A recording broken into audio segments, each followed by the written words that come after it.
Oh, this is so cool. It was David 2 years ago. I was sitting up here and David threw out into the world that one day there's going to be a chief sales development officer.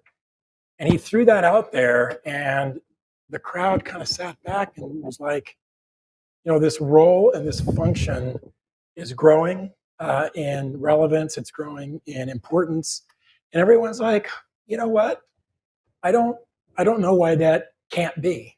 2 years later, while I don't believe we have a chief sales development officer in any company, we do have many more VPs of global sales development. I've actually seen at least 5 or 6.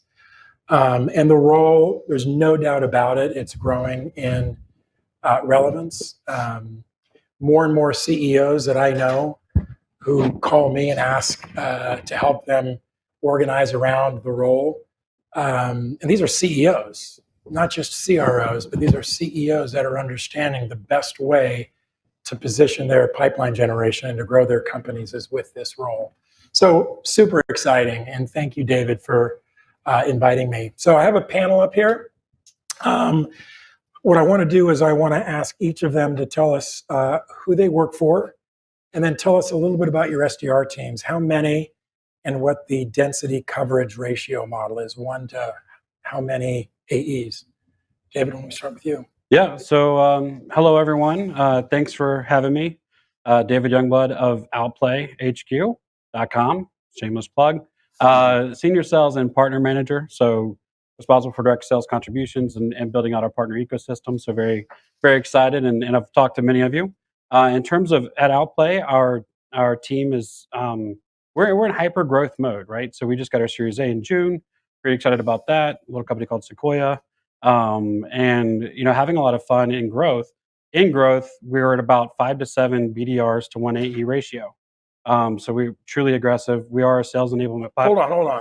What? 5 to 7 BDRs for 1 account executive? And our AEs prospect too. Okay. But yes, 5 to 7 to 1 AE. That's the first time I've ever heard that ratio going in the opposite direction that far. Has anyone else heard of that? I heard of that at Procore where they were 2 SDRs for every 1. That is, yes, my friend. We're very blessed. We're very grateful. Okay, we're not looking at anybody change that anytime soon. No post about that, please. But 5 to 7 to 1, and part of the reasons why are in hyper growth mode, like testing marketing, testing messaging, testing ICP, all those fun things, right? As we're getting it figured out, figuring out our place in this world, it's important just to get that data. So we get it by performing the activity and looking at the results. That's awesome, dude. Jeremy? Yeah, hey everybody, Jeremy Leveille with LeadIQ. Similar to David here, I'm also in charge of partnerships. Just moved into the role as partnership manager. I was an SDR for 15 months before that. When I was an SDR back in 2018 at this conference, I won the Beast Award for Best SDR. And yeah, give it up. And then I was an account executive for like 2.5 years. So I've been at LeadIQ for just over 3.5 years now. In terms of our SDR team, we're at about a 1-to-1 ratio. So about 10 each SDRs and AEs, paired. And for the most part, they're paired up with each other. When I started at the company, it was 2 and 2. So we've kind of stayed at that 1-to-1 ratio the whole time. But I got in early. We had two SDRs and 2 AEs, and we all reported to the CEO. We had no sales leadership quite yet, but we've grown a lot since then over the last couple of years. 1-to-1, that's still extremely rich. Mm-hmm. Who else is out there 1-to-1? Anyone? 1-to-1. Okay, I love that. Okay, Travis. Yeah, hey everybody, Travis Henry from Snowflake. So I have the privilege of working with Lars over here, running the sales development team. Talk a little bit about my role today later in the panel. So I do operations and enablement just for our SDR team. I am very jealous of the ratios just mentioned to my left here. When we joined Snowflake, we had 1 AE or 1 SDR supporting up to 8 AEs. We've actually gone on a transformation over the last 12 to 14 months, bringing that down to 1 to 4.5. And we're continuing to prove the model and continuing to grow faster. So I'm excited to be here. Thanks for having us. That's awesome. 5 to 7 to 1, 1 to 1, and 1 to 4.5 could not be a more diverse set of. I think what I've heard when I read Trish Bertuzzi's State of the SDR every year, or what the Topo people come out with, best practice is 1 to 3 in enterprise, and majors 1 to 2. That seems to be a consensus out there. And I know that's what we're trying to do. We're trying to get it down to 1 to 3. Real quickly before we go into questions. So my name is Lars, and I run the global SDR team at Snowflake, and I've been building SDR teams for 24 years. And I know we're here to talk about what's next, but I thought really quickly what I've seen transform over the last 25 years in this role, it was pretty much dedicated to inbound back in the day. And one of the biggest trends we've seen is the transformation of SDRs being pointed at doing outbound, focused, targeted, account-based outreach. Today, a lot of modern SDR organizations are using technology and automation to manage inbound. The other thing I've seen is the rise of technology, right? We have sales tech, MarTech, and now I would say we have SDR tech. Companies, all the companies out here, right, they are making money selling technology to SDR teams, and they're surging. That's something that when I started as an SDR for Xerox, selling copiers, typewriters, and fax machines, I had a solid pair of shoes on, and I went up and down the street knocking on doors. Now we have access to some of the most amazing technologies that makes our jobs just a lot easier. And we're going to get into that. In fact, Travis, since you are the person on the team that is enabling and onboarding, and you do it only for SDRs. In other words, we don't post up our SDRs in an onboarding training that sales are in. Why don't you take us a little bit through about your role? Because I don't know that I know of too many other teams globally that dedicate resources and an entire team just for the SDR role. Yeah, so I have a little bit of incentive to talk this role up because it is my livelihood now, but I absolutely think that dedicated ops and enablement is, there's no better time to do this. And if you think about, you take a step back and you think about how do we support sales organizations, I think we all take it for granted that sales operations will support field sales, right? You've got a contracts team, you've got order management, you've got CPQ, you have reporting functions, BI. I think we've all taken that for granted when it comes to field sales. But when you think about the SDR role and function, we are talking about the least tenured, most process-driven, most tool-enabled, typically youngest or at least new to the sector folks in the revenue organization. And how do we support those people typically in a typical company? We saddle all of the responsibility of onboarding, enabling, reporting, implementation of tools. We put that all on a frontline SDR manager. And I know I'm probably not alone in the room in saying that frontline SDR managers are the unsung heroes of revenue organizations. They are doing so much. And I think we expect a little bit too much from them. And at Snowflake, we've carved out this role of operations and enablement. I have a couple of my team members here. We've got Alan and Remington over on the side. And we manage the onboarding process. We do a 3-week onboarding for our global team. We manage ongoing enablement, and we support our entire management team with reporting, dashboards, alerts. And what we've seen is we're ramping SDRs 23% faster. We've increased per rep productivity, and we've been able to grow much, much faster than we would have otherwise with this function. So how long does it take you and your team to onboard and get productive an SDR today? Yeah, so time from hiring a brand new SDR, first day, they get their laptop, they open it, to booking their first meeting, we're looking at about 21 days. And that's by design. They are in dedicated onboarding for 3 weeks First week milestone is, can you call up your grandmother and tell her, what does Snowflake do? What problems do we solve? And like, what do our customers do? Week 2 is, how do you actually work with your AE? And how do you start to identify accounts and put together a point of view around them? And then week 3 is 100% dedicated to process, technology, and tool enablement. Monday after that, they're in seat, they're onboarded, trained, and enabled, and they're working with their AEs. Heavy lift to do that, again, without an ops team. So for those of you maybe considering that, if you're growing fast, if you're at scale, think about in headcount planning now, maybe taking an AE out of the field and putting an SDR operations person in place to accelerate your pipeline gen. I love that. Jeremy, at LeadIQ, you recently refined your ideal customer profile and started aligning your SDRs at a much smaller set of accounts to provide more focus and attention. How's that working? Yeah, I mean, our evolution has been pretty crazy. Like I was saying a few minutes ago, I've been at LeadIQ for 3.5 years. We started off just with 2-to-2 like ratio, 2 SDRs and 2 AEs. And also, like I said, my second month at LeadIQ, I booked 69 meetings. Well, actually, I don't think I said that yet. I talked about the Beast Award thing, but yeah, I won that Beast Award because I booked 69 meetings in a single month.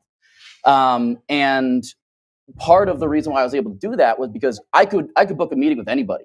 You know what I mean? Like our ICP, we hadn't really yet refined it.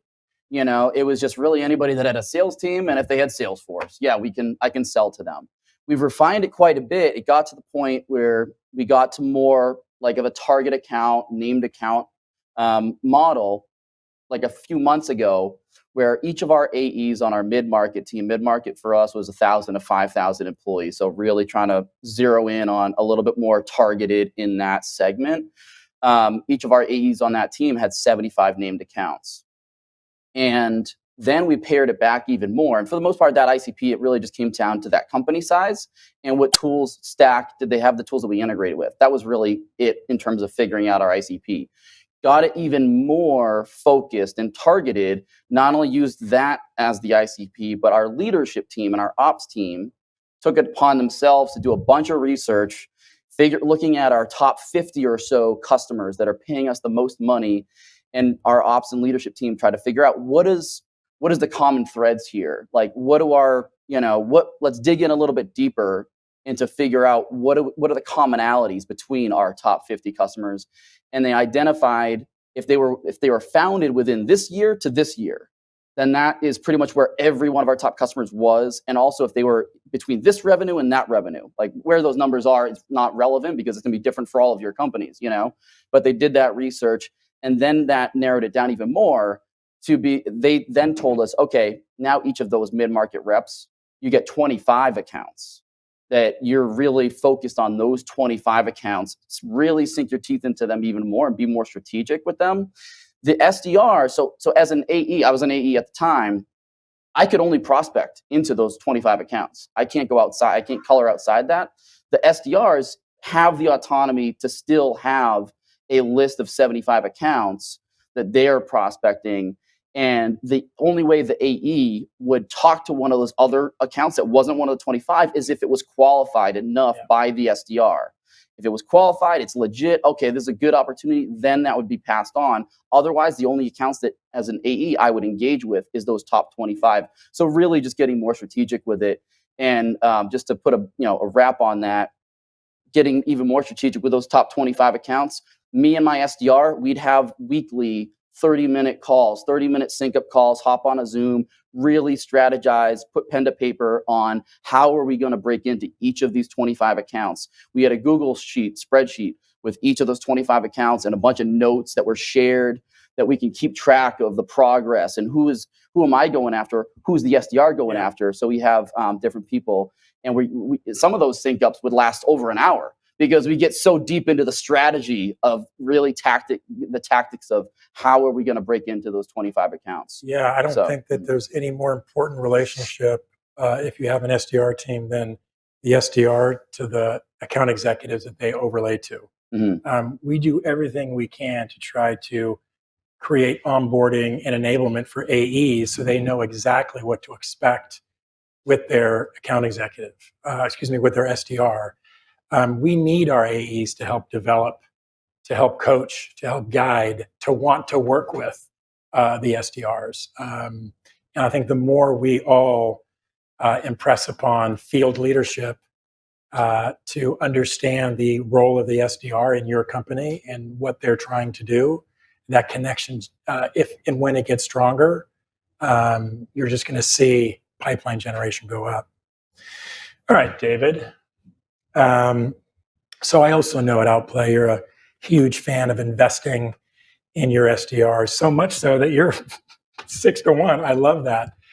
Tell us a little bit more about how you continually invest in the things that you're doing with your team.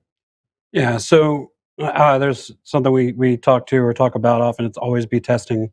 We should always be closing, pull it from that, but always be testing. So in every aspect and element of our messaging, of our process, of our, whether it's a hiring process or an implementation process of tools, tech, et cetera, it's test it and see what works and validate what the assumptions are and course correct if you're wrong. Whenever Travis was talking about the commitment of sales operations in a role, somebody that's committed to support the team and enable the team, that's awesome. But at a startup, that's not always available, right? Staffing and headcount isn't always there. And so what we did is we've started hiring SDRs, and then they've evolved, right? So we have MREs now, we have other roles that support MRE? Yeah, a market research executive. So like they're doing lead validation and clarification. And these people have grown and been promoted from the SDR role, right? So you have a role that's dedicated to the research and of background of personas and validating target accounts, prospect, contact data, right? Running against the data sources, and just equipping the SDRs for success, so they can spend more time on prospecting, or they can then do better prospecting to get better quality output, so sales can spend more time with accounts that matter, right? Yeah. So I love that. I know we're getting down into the 8-minute zone. I want to make sure that for those of you, we're going to have time for questions. So get those ready. One other thing that I wanted to bring up. How many here in the audience have a defined, maybe not well developed, but a defined account-based marketing motion in your companies? Raise your hand. Okay, so let's say a little bit more than half. We have benefited at Snowflake from a very mature account-based marketing organization and motion. And in my 25 years, I have always reported into sales until now. I report into marketing. And we sit right next to the account-based marketing team. And it's a director level position that has 16 individual contributors, account-based marketing managers that are aligned to various regions in the field, sales organizations. And we spend every week, every month deciding together with sales leadership and the account-based marketing team what accounts we are going to go after. And the technology and the process that we go through to serve up that list, and then what we do for the next 2 to 3 to 4 weeks to warm up those accounts, has allowed our SDRs to draft into a motion that is orchestrated, and we get to pick up where the 3.5-week ABM motion ended, and it's just become kind of a game changer. And I'm curious if there's anyone on the panel that has doing something similar. I've never seen anything like this before, so I'm proud of it. But I didn't think of connecting account-based marketing and sales development this closely. Yeah, one thing that I've done personally, and we've tried to do as a company, is if it's that ABM model, and you're really, really hyper focused and targeted, super focused after that certain number of named target accounts. One thing you can do to break in is make content with those accounts. If you see any webinars that Outreach does, it's no coincidence. I noticed there was, and I was prospecting into an account and found out that they just bought and implemented Outreach. And one of their sales leadership folks, I go on LinkedIn, and he's on a webinar with Outreach. Gee, I wonder if that was a coincidence or something. I started a podcast recently called Jeremy's Totally Rad Sales Show. If I'm trying to get into an account and break into an account, I can cold call and cold email that person and they'll never respond. Or I can say, hey, you want to be on my podcast? And I don't just ask them to be on the podcast. I'll look at their LinkedIn profile for like 2 minutes and I'll be like, hey, here's a couple of potential topics that I think you might be, good to talk about based on, and then I invite them on. And, then it's a warmer, or they say, oh, timing's not good. Reach back out in another 4 or 6 months. Okay. I can just sit on my hands for those 4 to 6 months, or in the, as a midpoint, 2 months in, halfway through that, I can have them on as guests on my podcast. Like any SDR can do that. You don't, you can just hop on a Zoom, record the Zoom, and then post it on LinkedIn. If you want to take it a step further, you can send it over to your marketing team and have them put some audio and, put some, dress it up a little bit and make it look even better before you post it. But that's just another way you can get creative with that, hyper targeted ABM approach. Yeah. I feel like there's a lot of speculation and interpretation to ABM and what it is and what it means. And it varies by your organization, your go-to-market approach, and your target audience. And one of the things that we've been kind of recoining at Outplay is account-based prospecting as a notion, right? Where, gone are the days of all these research and all this work and all this effort that goes into these accounts and contacts, and you prospect them until they're dead and at the end of the nurture list, right? And what happens? They go to the wayside, and then all that time, energy, and effort was wasted. And then you're going off, feed me more accounts, right? Marketing, give me more leads, give me more opportunities.